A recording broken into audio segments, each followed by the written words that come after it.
એટલે આજે 21 તારીખથી લઈને 24 તારીખ સુધી હજુ 4 દિવસ સુધી ગુજરાતની અંદર વરસાદો ચોક્કસથી જોવા મળશે.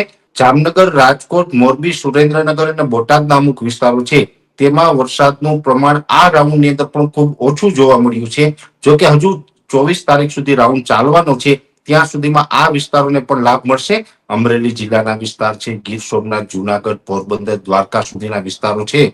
આ તમામ વિસ્તારોની અંદર અતિ ભારે વરસાદ નોંધાઈ ચૂક્યા છે. આ રાઉન્ડને કારણે 86% જેવો વરસાદ છે એ એવરેજ ગણી શકાય. ખાસ કરીને આમ તો માછીમાર ભાઈઓને 16 થી 24 ઓગસ્ટ દરમિયાન દરિયો ન ખેડવો આવી સૂચના બધા જ તરફથી આપવામાં આવી હતી. કેમ કે નમસ્કાર દર્શક મિત્રો, સ્વરાજ મીડિયામાં આપ સૌનું સ્વાગત છે. છેલ્લા 2 કે 3 દિવસથી સૌરાષ્ટ્ર, દક્ષિણ ગુજરાત અને કચ્છ સહિતના અનેક વિસ્તારોમાં મેઘરાજા મન મૂકીને વરસી રહ્યા છે. ખાસ કરીને સૌરાષ્ટ્રમાં મેઘરાજાનું રૌદ્ર સ્વરૂપ લોકોને પ્રભાવિત કરી રહ્યું છે. ક્યાં કેટલો વરસાદ છે અને હવે આગામી દિવસોમાં કેવા પ્રકારનો વરસાદ રહેશે, કેટલો રહેશે, મધ્યમ, ભારે કે અતિ ભારે, આવા દરેક મુદ્દે આપણી સાથે ચર્ચા કરવા માટે આજે જોડાયા છે હવામાન નિષ્ણાંત પરેશભાઈ ગૌસ્વામી. પરેશભાઈ, સ્વરાજમાં આપનું સ્વાગત છે. જી નમસ્કાર સાહેબ, કેવો વરસાદ પાણી કેવા છે? સૌથી પહેલો સવાલ એ ચોક્કસથી વરસાદ પાણી બહુ ખૂબ સારા છે. આમ તો ઘણા સમયથી જે અમે એક અનુમાન આપતા હતા રિયાજભાઈ, કે જે આપણે ભારેથી અતિ ભારે વરસાદની સંભાવનાઓ છે એ જ મુજબના ભારેથી અતિ ભારે વરસાદ રાજ્યમાં નોંધાયા છે. જેમાં ખાસ કરીને ભાવનગરના દરિયાઈ કાંઠાના વિસ્તારો હોય, અમરેલી જિલ્લાના વિસ્તાર છે, ગીર સોમનાથ, જુનાગઢ, પોરબંદર, દ્વારકા સુધીના વિસ્તારો છે.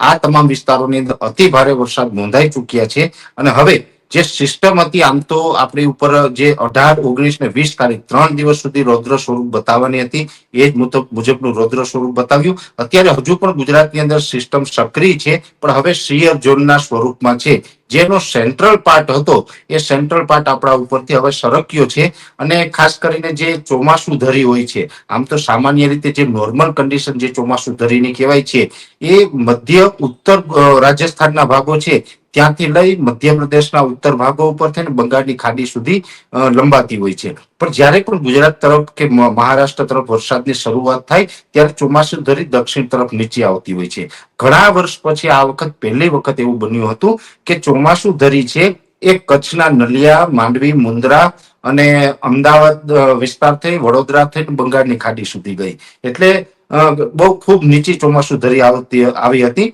નહીતર તો સામાન્ય રીતે જ્યારે પણ ચોમાસુ ધરી દક્ષિણ તરફ ખસે ત્યારે ઉત્તર ગુજરાત અથવા તો દક્ષિણ રાજસ્થાન સુધી પહોંચતી હોય. અને જો દક્ષિણ રાજસ્થાન સુધી પણ ચોમાસુ ધરી આવે છે તો એને કારણે પણ ગુજરાતમાં અતિ ભારે વરસાદો નોંધાતા હોય છે. પણ આ વખત ચોમાસુ ધરી થોડીક વધારે નીચે આવી હતી. એનું મેઇન કારણ હતું કે બંગાળની ખાડીમાંથી જે સિસ્ટમ આવી એ સિસ્ટમ દક્ષિણ ગુજરાત ઉપર થઈ સૌરાષ્ટ્ર ઉપર થઈને પસાર થઈ, જેને કારણે ચોમાસુ ધરી થોડી વધારે નીચે આવી હતી. અને ચોમાસુ ધરી વધારે નીચે આવી એને કારણે મુંબઈ, દક્ષિણ ગુજરાત અને સૌરાષ્ટ્રના દરિયાઈ કાંઠાના જિલ્લામાં અતિ ભારે વરસાદો નોંધાયા છે. કેમ કે ચોમાસુ ધરી જે જગ્યા ઉપર આવતી હોય ત્યાંથી દક્ષિણના જે પટ્ટાઓ હોય એમાં સામાન્ય રીતે વધારે વરસાદ નોંધાતા હોય છે. એ જ મુજબના નોંધાયા. હવે અત્યારે એ જે વરસાદી સિસ્ટમ હતી એ આપણા ઉપરથી સરકી છે, છતાં પણ એ સિસ્ટમનો જે શિયર ઝોન હોય છે એ ગુજરાત ઉપર સક્રિય છે.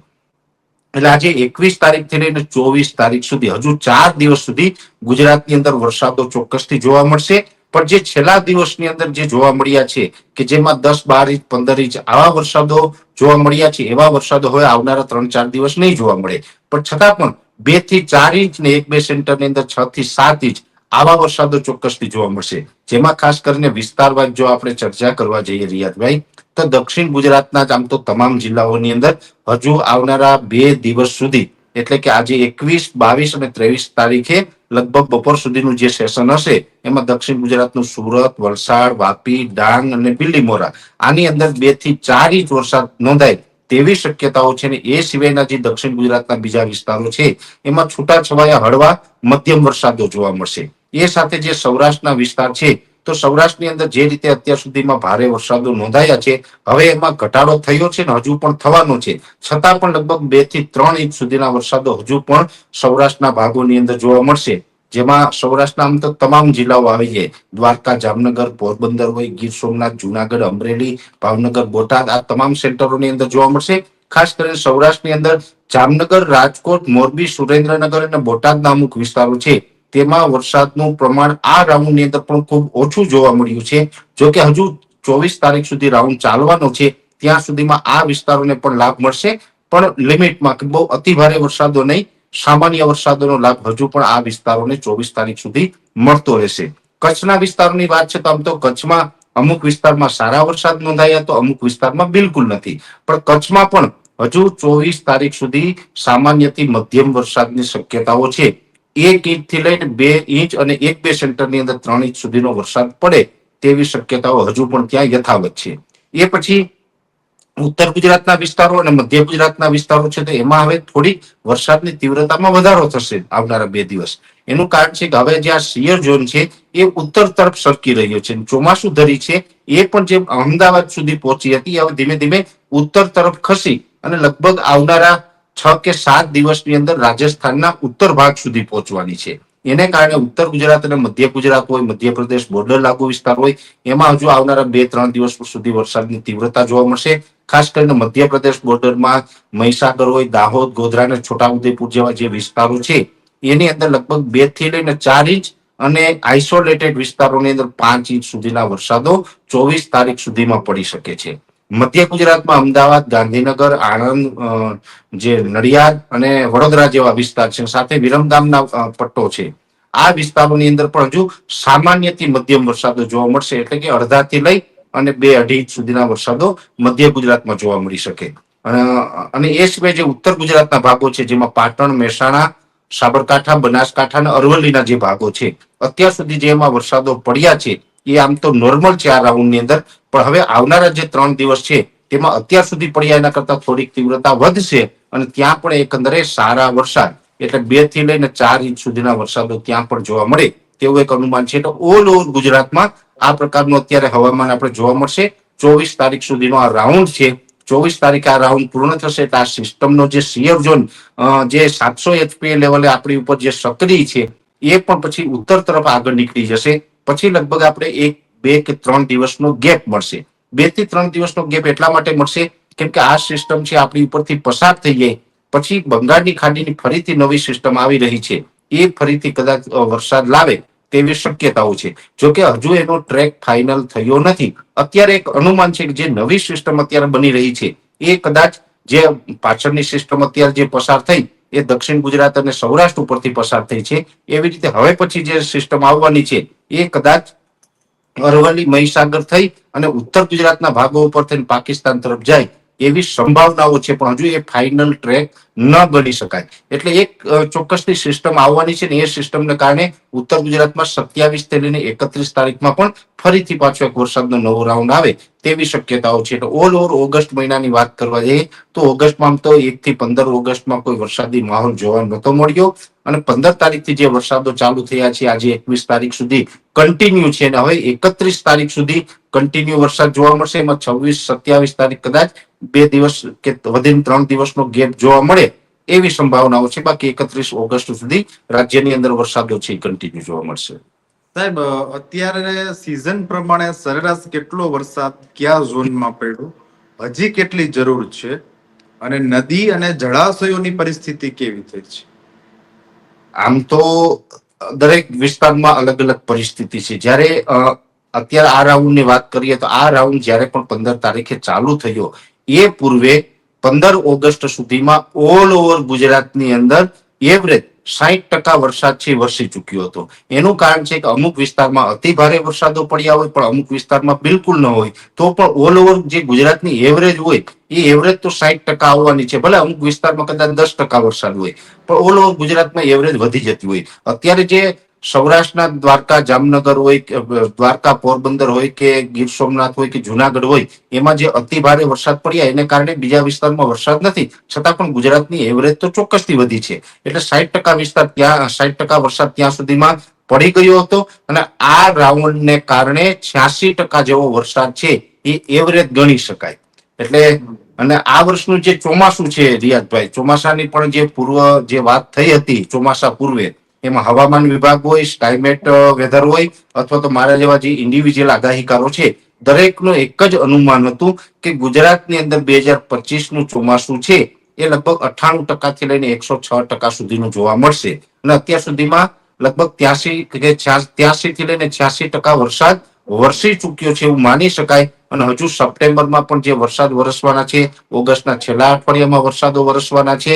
એટલે આ એવરેજ જે 86% છે એ 105-6% આસપાસ આવીને ઉભે તેવું એક અનુમાન છે. એટલે બધાનું જે એક્સપર્ટનું અનુમાન હતું ને વરસાદને ચોમાસાની શરૂઆત પહેલા, એ જ અનુમાન મુજબનું આ ચોમાસાની પૂર્ણાવૃત્તિ પણ થાય તેવું એક ચોક્કસથી માની શકાય.